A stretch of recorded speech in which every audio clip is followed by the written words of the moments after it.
चलिए दोस्तों, अब टुनटुन यादव भी भोजपुरी इंडस्ट्री में धमाल मचा रहे हैं। इसी वीडियो में शुरू से लेकर अंत तक बना रहिए। हमेशा ऐसा वीडियो न्यू फॉर्मेशन जितना जल्दी लाने को मैं प्रयास करता हूं आप लोगों तक।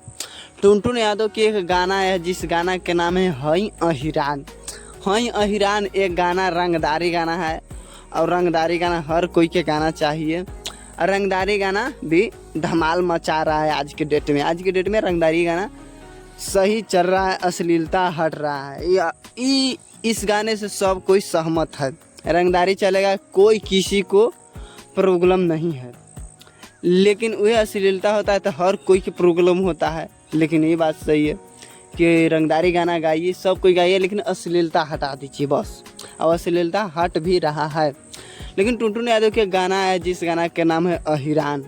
अहिरान ये गाना के लिखे हैं अजीत मंडल और धमाल और बवाल मचा रहा है भोजपुरी इंडस्ट्री में। म्यूजिक की बात करें तो म्यूजिक रवि राय पांडे, शायद रवि राय एकदम धमाल मचा रहे हैं। वैसा ऐसा गाना टुनटुन यादव गाते रहते हैं और भोजपुरी इंडस्ट्री में धमाल और बवाल मचाते रहते हैं। हम हमेशा ऐसा वीडियो न्यू फॉर्मेशन आप लोगों तक जितना जल्दी लाने को मैं प्रयास करता हूँ। पूरा वीडियो देखने के लिए आप लोगों को धन्यवाद।